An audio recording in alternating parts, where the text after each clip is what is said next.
Live from downtown Bakersfield, 23 ABC News at 11 starts now. Good evening. A growing industry coming to Arvin. The Planning Commission there giving the green light to the first cannabis cultivation facility in the city. More than 48,000 square feet of greenhouse space to be built in the coming months, but with some strict conditions. 23 ABC's Austin Westfall is in Arvin, where he spoke with the Planning Commission and business owners about the pot startup. Austin?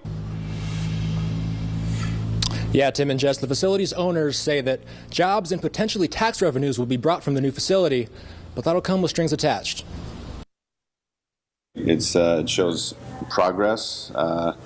We're living in the Wild West of the cannabis industry right now, and this shows progress. Bakersfield resident Mario Dellis co-owns JCM Farms, the company that will use the new space.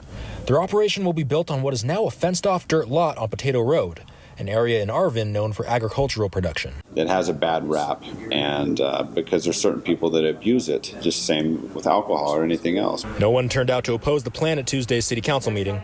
The resolution was approved by a 3-0 vote. Della says his company is going to ship their cannabis all over the state.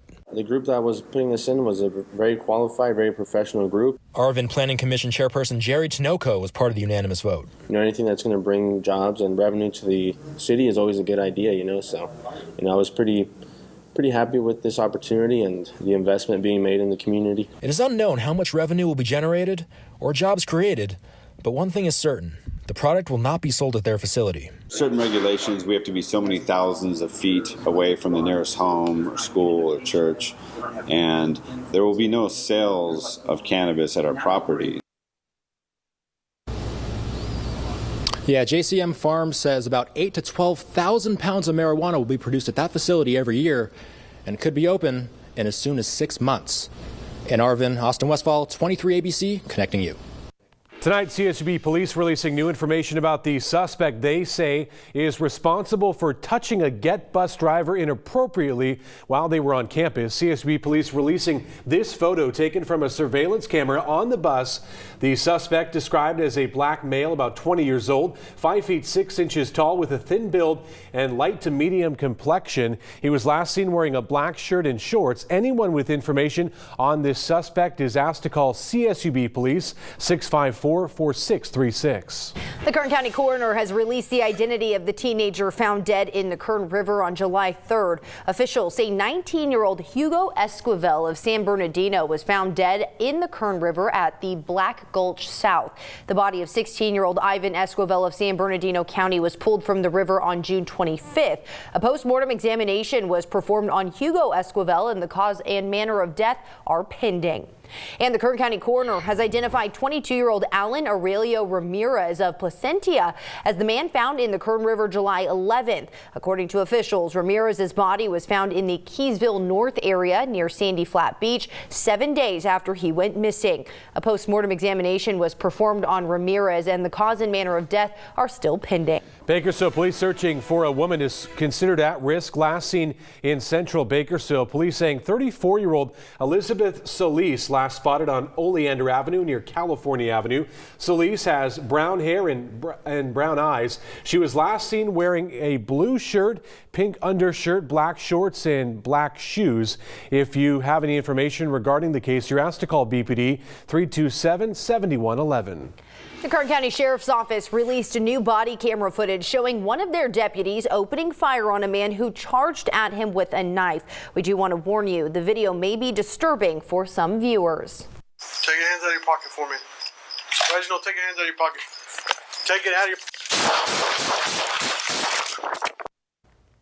That body cam video shows 30-year-old Deputy Richard Griffey firing 6 shots at 27-year-old Reginald Anderson. It happened early Sunday morning when the deputy responded to the Northwest Bakersfield home for a call of a suspicious circumstance. During a press conference, Sheriff Donnie Youngblood talked about the man who was shot, saying the man told dispatchers he had mental health issues and wanted to die. This is about someone who has a mental health issue that's armed with a knife, who had a plan and planned on doing this. Had that wound been an artery in the neck or the arm, he would have bled out before we could ever gotten help to him. According to the KLEA president, Richard Anderson, only 8 to 10 deputies are assigned to all of Bakersfield between 9 p.m. and 7 a.m. A staffing crisis, KLEA says, contributes to these sorts of incidents, but the sheriff says this incident would have happened regardless of how many deputies responded. You can find the full video and the body camera footage on our website, turn23.com. Local business leader and car dealership owner Jose Arredondo has reportedly died while in Cabo, San Lucas, Mexico. Arredondo's death leaving his friends, family, and employees in a state of shock. John Petrie, Chief Operations Officer at Motor City Buick GMC and Motor City Lexus, saying that he received an email this morning informing him and other dealerships in the area that Arredondo had died. According to Petrie, there are no further details on his death. Petrie saying the family of Arredondo spoke to him and that wishes that they are sending tonight their sincerest condolences. His family was, reached out to us and let us know what happened, and certainly a sad circumstance. I don't know the details of the situation. I only know that he was in Cabo San Lucas on business and pleasure. I know he had a home down there and a business down there, so I don't really know the circumstances why he was there, but unfortunately something tragic happened to him last night. According to the website Family Motors, Arredondo was born in Mexico, coming to the U.S. when he was 12 years old. His first car dealership in Mission Hills in the 1970s. He moved to Kern County in 1993, expanding his business over more than 20 years. Very few details are known about his death. Officials in Mexico not releasing any information.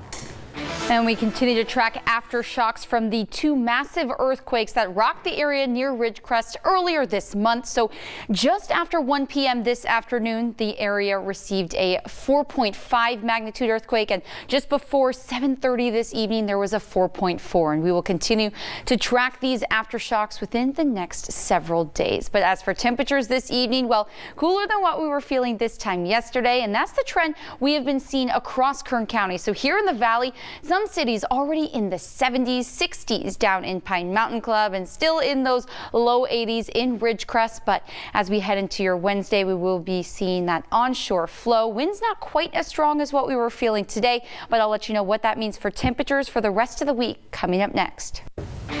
Now to the dramatic showdown over President Trump and race after the president on Twitter told 4 Democratic congresswomen of color over the weekend to go back to the countries where they came from. The House passing a resolution to condemn the president's remarks, while the president urging his own party not to show weakness. ABC's Megan Tavrizian is on Capitol Hill with the latest. Tonight, the House passing a resolution condemning President Trump's tweets as racist. The resolution is adopted. The vote largely along party lines. Only 4 Republicans voting for it. Congressman Will Hurd was the first Republican to vote with the Democrats in favor of the resolution. This afternoon, a bizarre debate on the measure on the House floor. Every single member of this institution, Democratic and Republican, should join us in condemning the president's racist tweets. To do anything less would be a shocking rejection of our values and a shameful abdication of our oath of office to protect the American people. That statement igniting chaos. Republicans objecting to the speaker even using the word racist to describe the president's tweets, saying it breaks the rules. Only a handful of Republicans willing to condemn the president. It's dangerous, it's demeaning to our fellow Americans, and that's simply wrong. The squad at the center of the debate reacting. He's the one who doesn't like duly elected members of Congress. And so if he doesn't like us, then that means he doesn't like Minnesota. That means he doesn't like the people of Michigan. That means he doesn't like my constituents in the Bronx and Queens. That means he doesn't like the Americans who sent us here. The Senate is expected to take a similar vote in the upcoming days. After remaining silent, Senate Majority Leader Mitch McConnell said today the president is not a racist and the tone of all this is not good for the country. Reporting from Capitol Hill, Megan Tavrizian, ABC News.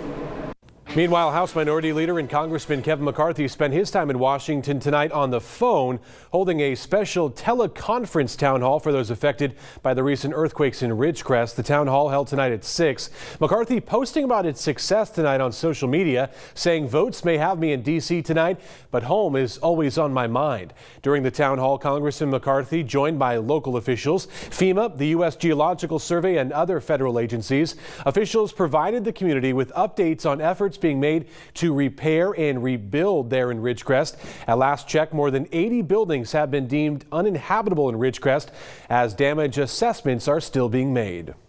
Coming up, a woman who survived the deadly gas explosion in Marietta sharing her story, plus the new information in the investigation of that blast. And 50 years ago today, history made. A look back at the moment American astronauts landed on the moon. Allison? And we are tracking calm and pleasant conditions early tomorrow morning. I'll let you know just how warm we'll be getting in the afternoon. Coming up next. Welcome back now to the deadly natural gas explosion in Marietta that killed a SoCal Gas employee and left 15 people injured, including 3 firefighters. Reporter Eileen Frary speaking with one of the family members from the home where the blast originated. She has more on the harrowing story of survival tonight. It's hard to believe anyone could have survived the explosion that leveled this Marietta home. I went to go pick up the diaper bag and my wallet and everything, and I just saw everything crashing down around me, and I thought I was dead. I thought that was it, and I just waited until it all stopped. Alexis Holland miraculously survived by crawling out a window. Her 2 young children were outside waiting with her mother in a car. And I just ran to my mom, who was screaming because she knew I was inside and saw my house get flattened, and she didn't think I was gonna make it out alive.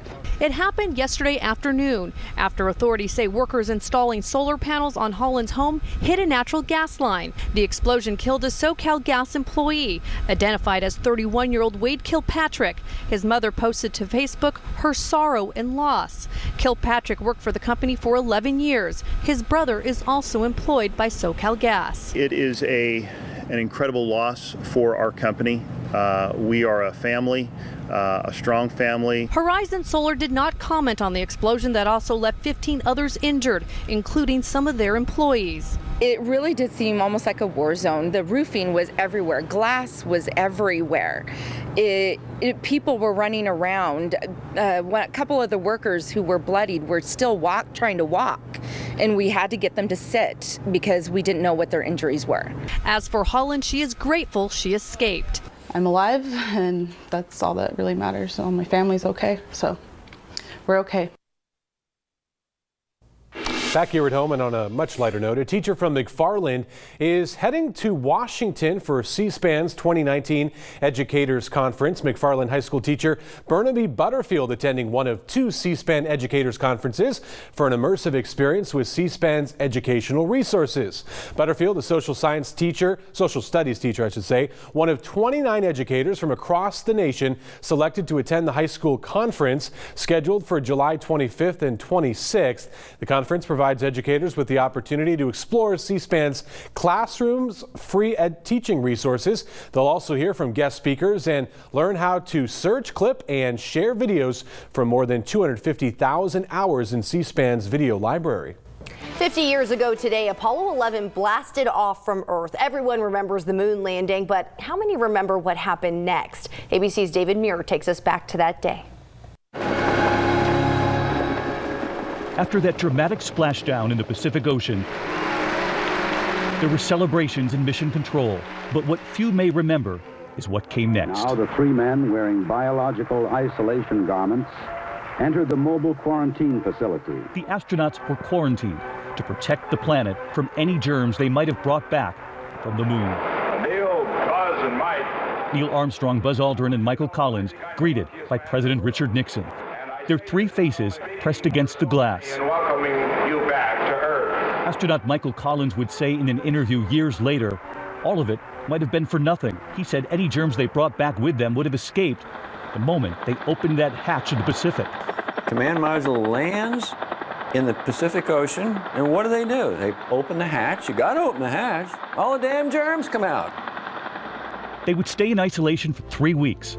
First in this converted Airstream trailer aboard the USS Hornet aircraft carrier, then transported to Pearl Harbor, then to Houston, where the 3 astronauts' wives were waiting to finally see their husbands return from the moon.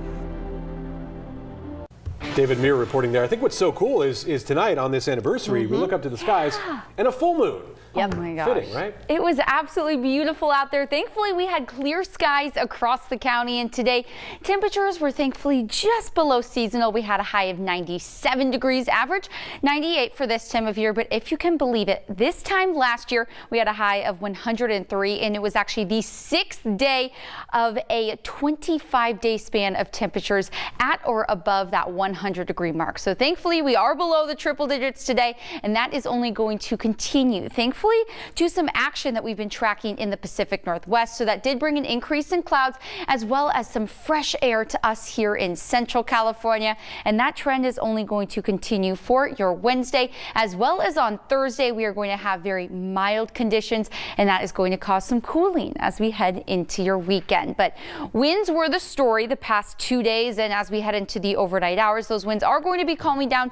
Still the chance for potentially 35-mile-per-hour winds, but by the time Wednesday afternoon rolls around, well, they are going to be much less strong than what we were seeing today. But thankfully, that is going to keep air quality in the moderate range for yet another day with an AQI of 58. Tomorrow is going to be exactly the same as what we were seeing today. So if you're planning on taking the dogs on a walk, maybe running some errands, get out as early as you can, because by 8 a.m. temperature is going to be in the upper 70s, but we are going to be warming quickly as that sun really heats the atmosphere, because look at this, a high of 98 degrees. So again, right on track with seasonal, very similar to what we were feeling today. And then that's only going to continue for your Thursday until yet another system actually going to be pushing into the Pacific Northwest on Friday, bringing an increase in clouds as well as winds, and that's actually going to drop temperatures down to the mid 90s. It's going to be feeling so nice as we head into the weekend, not only for us here in the valley, but also in our mountain communities. The Kern River Valley will have a high of 93 degrees tomorrow. Tehachapi and Fraser Park in those mid 80s, and our desert cities are going to be in the low 100s. But again, we are just happy that it is not this time last year where we were definitely feeling it hot. Yeah, this past weekend was enough for me. 2 days in 105-ish. No, thank you. Yeah, can you imagine 25? Yeah, no. Yeah, it was crazy last year. Some wimps over here. No, guys, I don't want to bake in Bakersfield yet either. Yeah. But coming up in sports, we have a full baseball segment for you, and there's an Australian team making their way to Bakersfield. We'll have more on the team coming up after the break. Good day, mate. Good night. Welcome back to 23 ABC Sports. A group of under 18 Australian national baseball players are in the United States playing different teams this week. Well, they're making a stop here in Bakersfield. Right now, they're playing at Cal State Bakersfield. They're taking on a local high school teams and others across Southern California. And we just had to get a taste of what Australian baseball sounds like. Oh, bloody oath, good swing. Oh, good lick. That'll boy, mate. Ow! Nah, but they want me to talk.